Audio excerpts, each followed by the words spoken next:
Buenos días, muchísimas gracias por estar aquí en esta nueva lección inaugural de la maestría en periodismo de la Universidad del Rosario, Publicaciones Semana y ahora RCN. Gracias al rector José Manuel Restrepo por la introducción, y antes de presentar a Antonio Caño también quiero darle las gracias a la organización Ardila por vincularse a esta maestría, a Fernando Molina, el presidente de RCN Radio, y por supuesto a Alejandro Santos, sin quien esta maestría no habría sido posible, con gran entusiasmo se sumó desde el principio a este esfuerzo. Y por supuesto me complace como persona que trabaja en Semana y en RCN ver que se alían dos medios de comunicación tan respetables y tan queridos. Antonio Caño es el director del diario El País de Madrid desde el pasado 4 de mayo, el 4 de mayo de 2014. Es un hombre que ha sido enviado especial o corresponsal en más de 50 países, ha entrevistado a numerosos jefes de Estado y de gobierno, a personajes de todo tipo, ha estado en el Medio Oriente, en el África, en España, por supuesto, como subdirector del País, ha sido corresponsal 8 años en Washington, era el único periodista hispanohablante que viajaba con presidentes norteamericanos cuando iban a otros países, pero además tiene dos cosas que me llaman la atención, porque iba a un programa de televisión que suelo hacer en Washington, iba con mucha regularidad. La primera es que no faltaba nunca y tenía una disciplina asombrosa, y la segunda es que él dice que todo lo que sabe lo ha aprendido en la calle, que es donde pasan las cosas, y ojalá todos los periodistas pensaran lo mismo y se dieran cuenta de que aparte de una formación académica, ahí está la clave, en la calle. Antonio, gracias por estar aquí. Muchas gracias, Juan Carlos, por esas palabras que son motivo de que somos viejos amigos, por encima de todo. Es un placer estar aquí, en este entorno fantástico, en esta universidad maravillosa, y con el público que prefiero, que es el de los colegas o el de los futuros colegas, hablando de lo que más me gusta y de lo único que sé, en realidad, que es de periodismo. Así es que está todo puesto a favor de que tengamos un buen rato juntos. Me encanta también el formato que hemos elegido para esta charla, porque se trata de que haya preguntas, que nos preguntemos. La pregunta es si hay que resumir muy brevemente qué se trata el oficio de periodista, yo diría que es de preguntar. Esencialmente es eso. Este es un oficio bastante humilde, en el que tenga altas pretensiones mejor que se dedique a otra cosa. Pretensiones, si tiene pretensiones económicas, desde luego que se dedique a otra cosa, pero si tiene pretensiones intelectuales, pues también, porque este es un oficio humilde que consiste esencialmente en preguntar a los que saben y contarle eso, trasladarle eso a los que no saben, en el que el papel del periodista esencialmente queda eliminado de cualquier otro contenido. Así es que en preguntar se ve quién va a ser buen periodista también. Preguntar es como un estudiante de medicina, hay que someterlo a la prueba de si soporta la presencia de sangre. Y hay estudiantes de medicina que no pueden. Cuando un periodista no sabe preguntar o no se atreve a preguntar, que en ocasiones ocurre, pues es que no vamos a tener ahí un buen periodista. Así es que un gusto y vamos a conversar de lo que ustedes quieran. Inicialmente voy a hacer unas pocas preguntas, Antonio, y voy a darle paso al público. Me parece que es mucho más interesante para ustedes que pregunten lo que quieran. Pero el título de esta charla es La libertad de prensa y la libertad de expresión tras los atentados contra el semanario satírico francés Charlie Hebdo el pasado 7 de enero, donde fue asesinado, como todos ustedes saben, por dos extremistas islamistas, el director de la publicación, Stéphane Charbonnier, y otros reporteros y otros caricaturistas de la publicación. Y eso ha dado pie a un gran debate sobre la libertad de expresión. Y yo quisiera empezar preguntándole a Antonio si después de esos atentados y de la reacción mundial, la libertad de prensa ha salido fortalecida o por el contrario debilitada. ¿Usted qué opina? Yo creo que la libertad de prensa y la libertad de expresión ha salido fortalecida, pero he de admitir que a mí no me gusta que tengamos que hablar de libertad de prensa o libertad de expresión a raíz del ataque contra Charlie Hebdo. El ataque contra Charlie Hebdo, como el asesinato de cualquier periodista, es un hecho repugnante y que solo merece la crítica más clara y rotunda. Si a raíz del asesinato de Charlie Hebdo decimos, bueno, ahora vamos a hablar de libertad de expresión, de alguna manera algo han conseguido los asesinos, que es vincular su ataque al uso probablemente abusivo de la libertad de expresión. Inmediatamente nos ponemos a discutir sobre los mataron porque abusaron de la libertad de expresión, y yo ese es un debate que francamente creo que tenerlo es en sí mismo una derrota de los periodistas y de los ciudadanos libres. Nosotros podemos hablar, y vamos a hablar ahora de la libertad de expresión, pero no porque mataron a los colegas de Charlie Hebdo o porque mataron a otros 50 o 60 periodistas el año pasado en otras partes del mundo, porque el año pasado no solamente murieron los periodistas de Charlie Hebdo, murieron 60 más en países algunos muy próximos a donde nos encontramos actualmente. Por tanto, esa es una amenaza en sí contra la que tenemos que defendernos. Yo creo que la libertad de prensa salió fortalecida porque hubo, no sé, 2 o 3 millones de personas en la calle en París, un domingo después de que asesinaran a estos colegas, diciendo que no nos íbamos a rendir a las amenazas.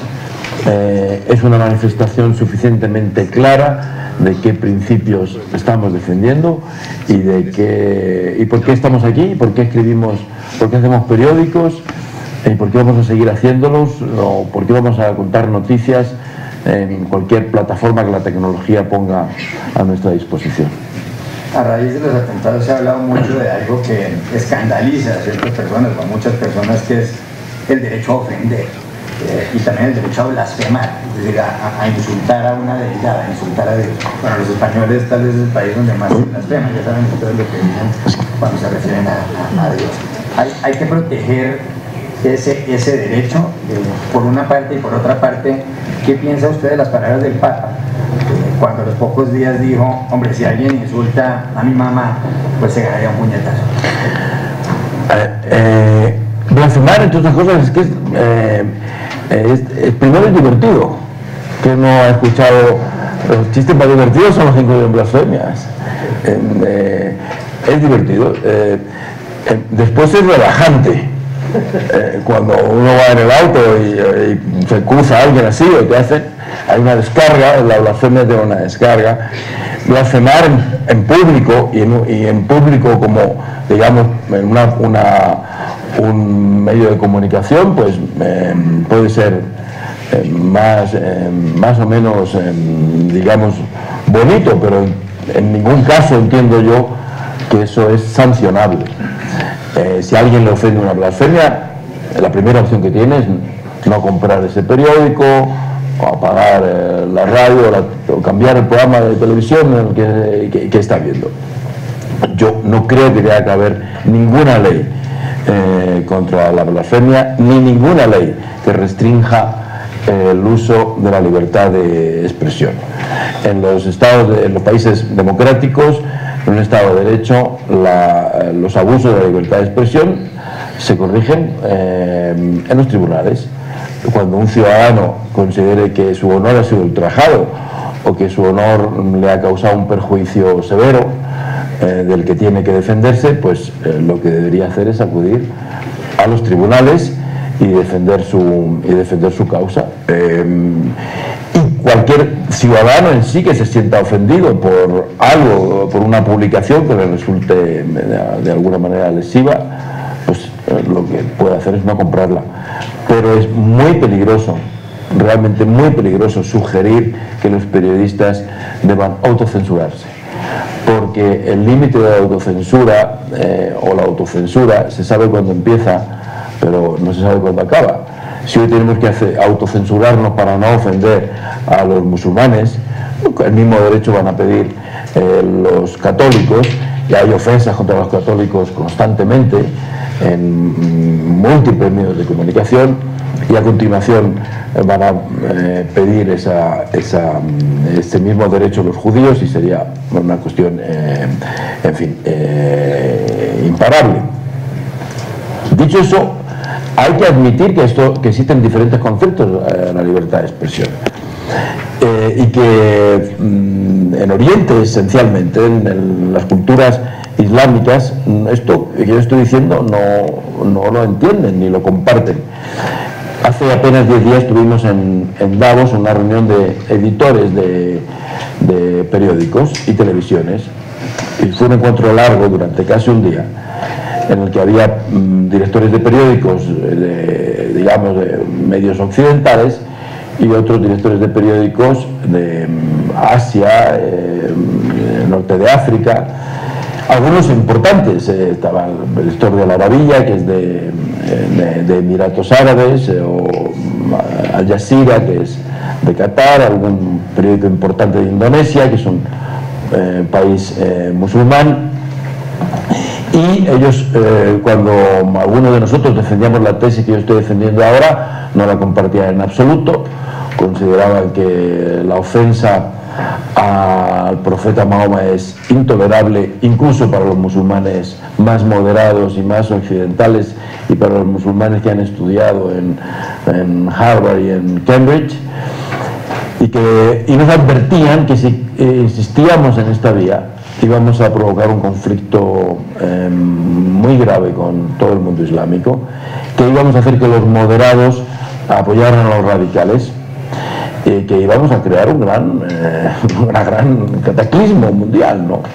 Ellos lo decían, por resumirlo, en los siguientes términos. Ellos dicen que somos hipócritas cuando defendemos los ataques a Mahoma como libertad de expresión, y decían, cuando uno lo formuló así: cuando se ofende a un negro es racismo, cuando se ofende a los judíos es antisemitismo, y cuando se ofende a los musulmanes es libertad de expresión. Así lo ven ellos. Ellos creen que nosotros no ofendemos nunca a los judíos. Obviamente muchos de ellos tienen esta obsesión de que los judíos controlan nuestros medios y controlan todo nuestro pensamiento. Eso desgraciadamente es una obsesión en gran parte del mundo islámico, incluso entre los más moderados. Y tienen la obsesión de que nosotros tenemos nuestros tabúes en Occidente, que defendemos y que jamás atacamos, como por ejemplo mencionaban la protección de las mujeres.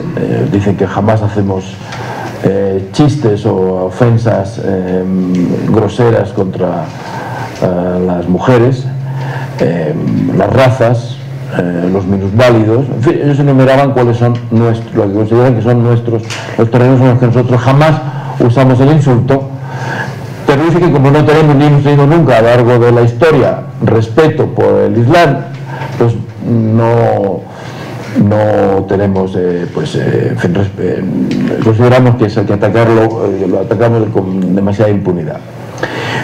Cuento esto para que sepamos realmente dónde estamos, y esto existe, y existe en una gran parte del mundo, no es anecdótico, esta es la realidad que tenemos hoy. Yo no comparto esta tesis, la cuento para que la conozcan, pero no la comparto, y desde luego en España se ofende a la religión católica constantemente. No hay, y hay algunos que se sienten muy atacados.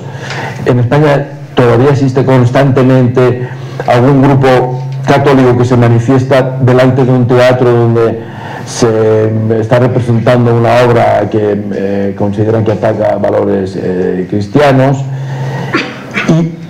y claro, y de alguna manera hay muchos católicos que les gustaría que fuera más preservada la imagen de sus símbolos religiosos, y eso me lleva al Papa, porque efectivamente el Papa está recogiendo que un pensamiento católico que le gustaría que los medios de comunicación fueran más respetuosos con la gente que cree en Dios y que practica el catolicismo. Entonces él decía, y utilizó una metáfora desde el punto de vista lamentable, que si este señor se mete con mi madre, que es como diciendo, para nosotros nuestra fe es como mi madre, pues es comprensible que yo le dé como, no recuerdo la palabra que dijo en italiano, pero creo que una bofetada, ¿no? un puñetazo. Pues me parece una metáfora lamentable porque estaba, siento decirlo, pero estaba incitando a la violencia. Al día siguiente el Vaticano trató de corregir, pero trató de corregir porque sabía que el Papa había metido la pata profundamente. Estaba justificando el uso de la violencia cuando alguien se siente ofendido. Y es que, aunque, bueno, tú puedes reaccionar como quieras cuando ofenden a tu madre, cuando ofenden a tu religión, pero la violencia está condenada. Alguien que te ofende o que ofende a tu madre, puedes matarlo si quieres, pero vas a ir a la cárcel 40 años, ¿no? Como debe ser. En el Hey Festival de Cartagena que acaba de pasar, Juan Villoro, el escritor y periodista mexicano, decía, hombre, hay libertad de expresión, quizá hay derecho de ofender, pero también hay libertad de sentirse ofendido.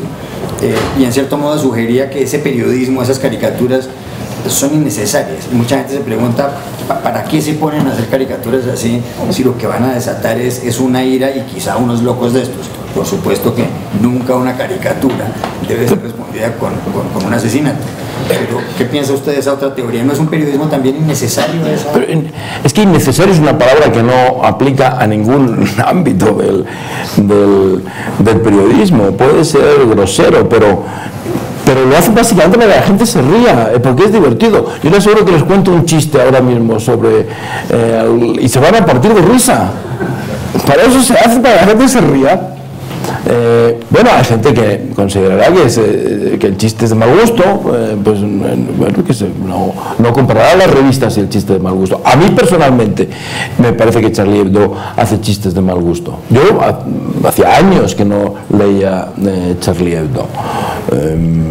Ni me interesa, ni me gusta, y mi medio jamás es ofensivo con nadie ni con ninguna religión, procuran no serlo, siempre puede serlo. Pero es necesario ese tipo de periodismo que no conoce límites y que en fin, hace caricatura de todo, hace caricatura de personajes. Ataca a los musulmanes, ataca a todo el mundo y a todos los políticos, y es su forma de ser, ¿no? Para eso es lo que hacen. El interés de provocar que la gente se ría, reírse es saludable. Pensar que vivimos un mundo tan protocolario, en el que utilizamos un lenguaje tan establecido, encumbramos a figuras tan mediocres, que es terrible. O sea, que está bien que alguien se ría de ellos de vez en cuando, porque merecen reírse. Hay que reírse de nuestros políticos, que son mediocres, y de nuestros líderes de opinión, que son mediocres. Y una sociedad saludable tiene que reírse de quienes le han puesto como símbolo. Muchos de ellos no merecen la loa que les rodea, ni muchísimo menos. Y la pompa en la que viven las élites, en la que viven los privilegiados. Eso incluye al director del país, al que le vendrá muy bien que de vez en cuando descubra que se ríen de él, de las tonterías que dice o del mal aspecto que tiene. Hay que bajar a tierra, descender a tierra a nuestros supuestos dirigentes, que muchos están ahí sin merecerlo. Desgraciadamente la mayor parte de la gente que nos dirige hoy no se lo merece. Entonces, que alguien, pero claro, el país no está para decir, oiga, usted no se lo merece, usted es un ridículo, usted mira como... No, pero que otros estén para eso me parece fantástico. Que alguien caricaturice a nuestro presidente del gobierno y se burle de las cosas que todos vemos obvias, las cosas que todos nos hacen gracia, pero nosotros en el país no las escribimos. Pero a mí me parece saludable que alguien se ría de eso. A mí me parece fantástico, la verdad. Quiero llevarlo a otro terreno periodístico, y es que usted puso en marcha en El País de Madrid, en la página web El País América, la edición que leemos todos los que estamos entre Canadá y la Patagonia. Y además acaban de aparecer las cifras justamente ayer. El País de Madrid tiene 11.200.000 usuarios únicos en Internet, es el medio en español más que tiene mayor penetración en el mundo. ¿Por qué decidieron empezar a mirar a América? Déjame aclarar primero que esas cifras son únicamente de computadores fijos. O sea, PC, esa cifra no incluye dispositivos móviles o tabletas, con lo cual las cifras finales serán bastante mayor, pero sí, el país es el producto, es la cabecera líder en el mundo en español, incluido en Estados Unidos, para el que no tenemos un producto específico, pero en Estados Unidos es el único medio no norteamericano que está en el ranking, en el top 10, digamos, de los medios, de los periódicos entre el público hispano. Y en fin, la verdad nos va bastante bien, y nos va bastante bien por algo que es natural, que es el desarrollo natural de un periódico como El País. Es América Latina. En América Latina tenemos muchos esfuerzos puestos. Creo que tenemos una tradición de implicación en los acontecimientos de América Latina, modestamente de cierto conocimiento de América Latina, y creo que comprendemos América Latina algo mejor, tampoco tan bien como creen muchos en España, porque este es otro asunto. Hay muchos españoles, claro, que maravillados por el hecho de que se suban a un avión y 12 horas después bajan en un país que habla el mismo idioma, llegan a la conclusión de que saben todo sobre el país al que acaban de bajar, y eso es un tremendo error, como comprobarán ellos mismos pocas horas después, ¿no? Hay el conocimiento de los españoles, digamos, que tienen una mejor disposición a conocer América Latina. Pero esto no es for granted. Hay que hacer el esfuerzo de comprensión de sociedades que son distintas. Muchos en mi periódico lo hemos hecho, yo personalmente, que llevo muchos años viajando por América Latina y que llevo 30 años viajando a Colombia, por ejemplo. Y cuando haces ese esfuerzo, estamos a mejor posibilidad de entender los sucesos de América Latina que, por ejemplo, nuestros colegas norteamericanos con los que yo conversaba ahora en Cartagena y confesaban su total, en fin, la impresión que nuestro colega con el que estuvimos, nuestros colegas norteamericanos que estuvimos en Cartagena sacaron de la última cena que compartimos era realmente como si él estuviera viviendo una experiencia surrealista. No entendía por qué estos señores venían allá a cantar y por qué cantaban tanto rato y por qué empezábamos a comer a las 10:30 de la noche y qué hacíamos a la 1 de la mañana todavía cantando mariachi, y porque no entendía nada. Hacía todo el esfuerzo por entender, pero realmente no entendía, y al final llegaba a la conclusión de que estas son sociedades de locos inmanejables, y que no vale la pena seguir haciendo el esfuerzo. De verdad, esto no es porque no se puede sacar nada de esto, no jamás. Esto es como cuando Kissinger era secretario de Estado, hizo una visita a Bangladesh. Bangladesh en ese momento era un foco de inestabilidad internacional muy grande, y fue Kissinger para ver qué hacía Estados Unidos en aquello, ¿no? Y cuando salió, está en sus memorias, cuando se fue de Bangladesh, ya estaba en el avión sobrevolando Bangladesh en la salida, y hablando con sus asesores dijo: he llegado a la conclusión de que este país no tiene ninguna solución. Y efectivamente, yo no tengo una solución, quiere decir que Estados Unidos no aplicó ninguna política para Bangladesh. Yo a veces tengo esa impresión han llegado en los Estados Unidos respecto a muchos países de América Latina. Me pasó lo mismo cuando estuvo Obama en la cumbre de Cartagena. Yo creo que se fue de aquí pensando, esto no hay ninguna solución, no voy a hacer ninguna política porque este es un continente que no entiendo. Vamos a dejar que los inversores y los empresarios hagan los negocios que puedan, pero no hagamos nada más, ni con Venezuela, ni con nadie, porque no tiene ningún sentido.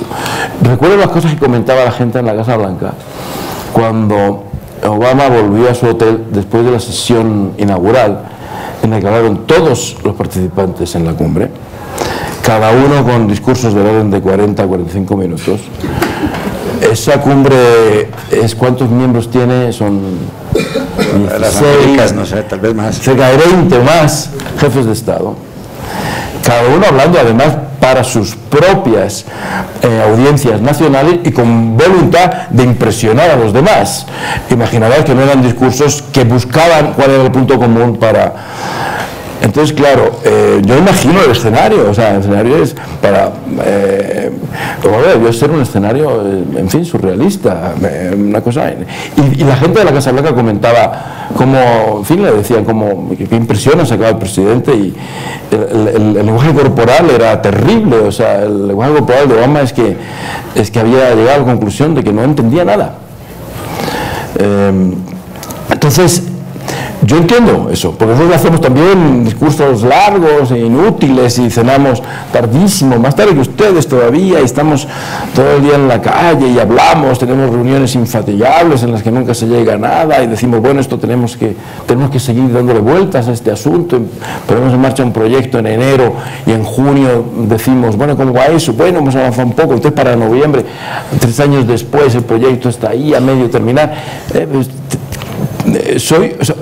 Comprendo bien esta cultura poco eficaz, pero tremendamente lúdica, en la que compartimos, y tenemos el mismo reto, que es como transformar esa energía tan creativa que tenemos en una energía eficaz que sintonice con lo que hoy demanda el mundo de nuestras sociedades, ¿no? El país, perdona por esta larga disquisición sobre la pregunta, pero lo creo necesario para decir que hoy el país lo que trata es esencialmente de aportar elementos de modernidad al debate en América Latina, entendiendo cuáles son nuestras carencias, que son las mismas, tratar de aportar elementos de una referencia de modernidad y de cambio que ojalá sea útil. Usted es director del país, pero el periodismo no pasa por un buen momento, y menos en España. Ha habido, qué sé yo, más de 15.000 periodistas despedidos. En Estados Unidos han desaparecido casi 10 grandes periódicos en áreas metropolitanas en los últimos 5 o 6 años. El otro día leía en Wikipedia que han desaparecido más de 300 diarios en Estados Unidos, pequeños, en pequeños pueblos y ciudades intermedias. La publicidad se viene al piso, Internet, los medios de comunicación en Internet están en auge. La pregunta es, ¿usted no se siente pilotando un avión cayéndose? No, tanto como eso es, no, pero efectivamente los medios de comunicación, todos los medios de comunicación, especialmente en Europa y en Estados Unidos, tengo entendido que en Colombia todavía no, pero me temo anunciarles que llegará pronto. Vivimos un proceso de transformación muy grande. Yo no conozco ninguna industria, nunca, jamás en la historia, que haya tenido que sufrir un proceso de reconversión como el que sufre la industria de los medios de comunicación. Nosotros estamos tratando de una misión imposible, que es cambiar la rueda de nuestro vehículo sin detenerlo, pero sabiendo que si no la cambiamos nos estrellamos. Pero quizás si tratando de cambiarla mientras circulamos, también nos estrellamos, pero no hay otra. Les diré un dato únicamente. El país, por no hablar de cifras de otros, que queda feo, cifras del país, el país entre 2007 y 2013 perdió el 70% de sus ingresos publicitarios.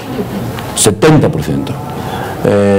Bueno, entonces imagínense cualquier, no sé, habrá algún empresario entre ustedes que su negocio de repente perdió el 70% de sus ingresos. Bueno, y tienes que seguir.